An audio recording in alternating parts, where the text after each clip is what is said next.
For 50 years, the United States and the Soviet Union maintained a nuclear standoff. After the initial battles for containment and the domestic fear of the Red Scare, the Cold War entered its most volatile phase, a series of crises that would ultimately lead to its final conclusion.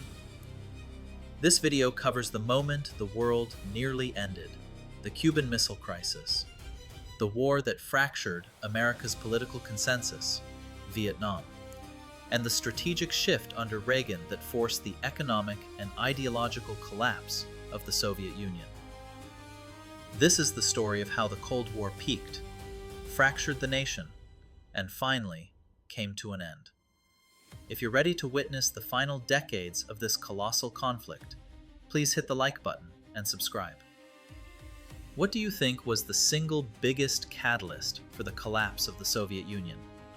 Let us know in the comments below. The Cold War reached its most terrifying peak in October 1962.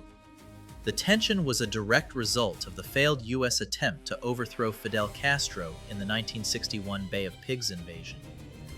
In response, Soviet Premier Nikita Khrushchev secretly deployed intermediate-range nuclear missiles in Cuba. The crisis began when U.S. U-2 surveillance flights discovered the construction of these offensive weapons sites, confirming the threat. President Kennedy faced immense pressure, including from the Joint Chiefs of Staff, to launch immediate airstrikes against the sites. Instead, Kennedy chose a naval quarantine or blockade of Cuba to prevent more Soviet ships carrying military equipment from reaching the island. The ensuing 13 days involved tense, high-stakes communication between the White House and the Kremlin as the two superpowers stood eyeball to eyeball. The crisis was eventually resolved when the Soviets agreed to remove their missiles from Cuba. In exchange, the U.S. publicly promised not to invade Cuba and, in a secret agreement, agreed to remove U.S. Jupiter missiles from Turkey. The shared existential dread proved to be a powerful deterrent. The near catastrophe made it terrifyingly clear that nuclear war could be triggered by accident or miscommunication.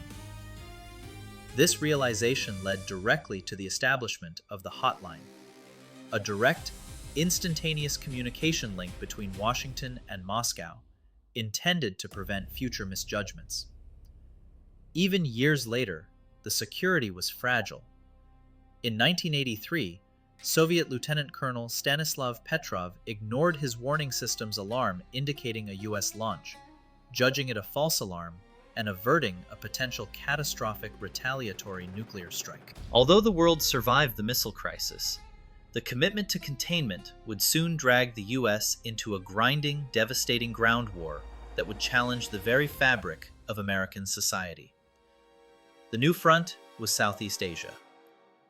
U.S. involvement in the Vietnam War was based squarely on the Domino theory, which held that if South Vietnam fell to communism, surrounding nations would inevitably follow suit. Escalation began following the Gulf of Tonkin Resolution, which granted President Lyndon B. Johnson broad authority to use military force, leading to a dramatic increase in U.S. troop deployment.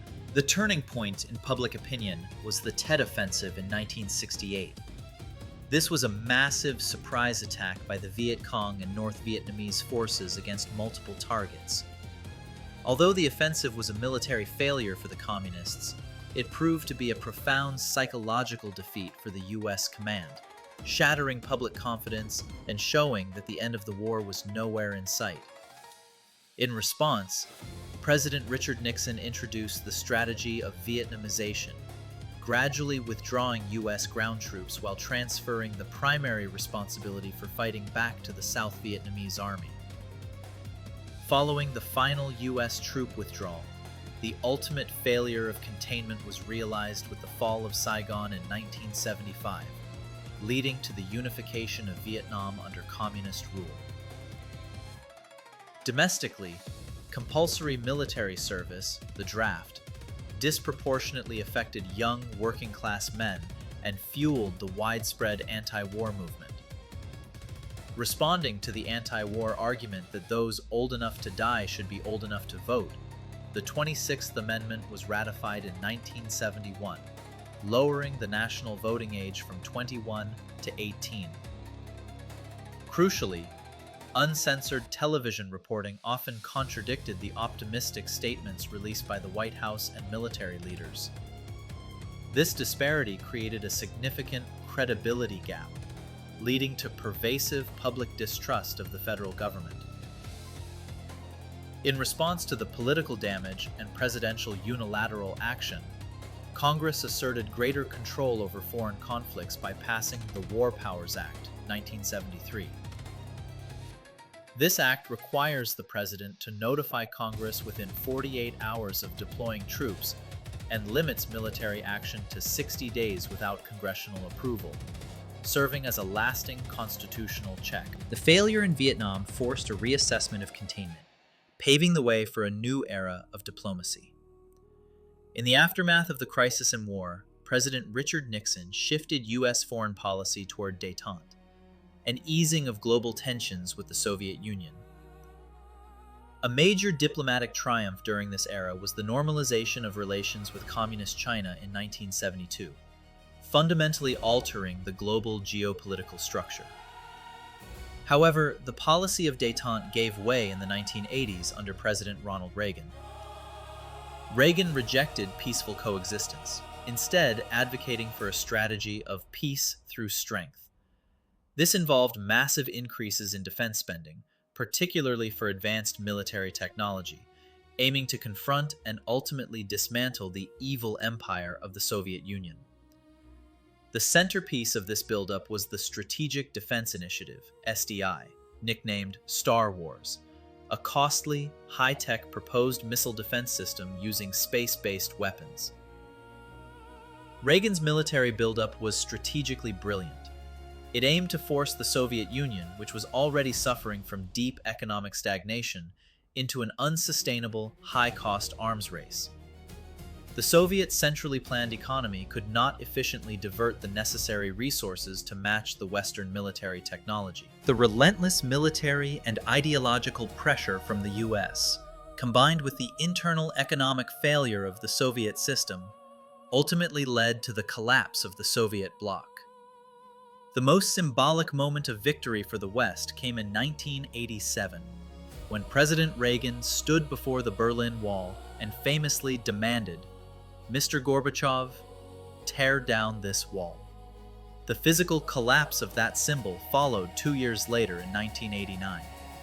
The formal dissolution of the Soviet Union in 1991 signaled the definitive end of the Cold War and ushered in a period of unparalleled U.S. global dominance. The period from 1962 to 1991 was a volatile journey defined by the nuclear terror of the Cuban Missile Crisis, the constitutional fracture caused by Vietnam, and the ultimate economic and ideological victory of the West. The successful application of containment, culminating in the strategic pressure applied by the Reagan administration, confirmed the triumph of the American democratic and free enterprise model. This ideological victory irrevocably altered the nature of global security and redefined the geopolitical landscape for the 21st century. Thank you for watching our full Cold War story. Don't forget to subscribe for more historical deep dives. And finally, was the collapse of the Soviet Union inevitable? Or was Reagan's strategy the decisive factor? Until next time, stay curious.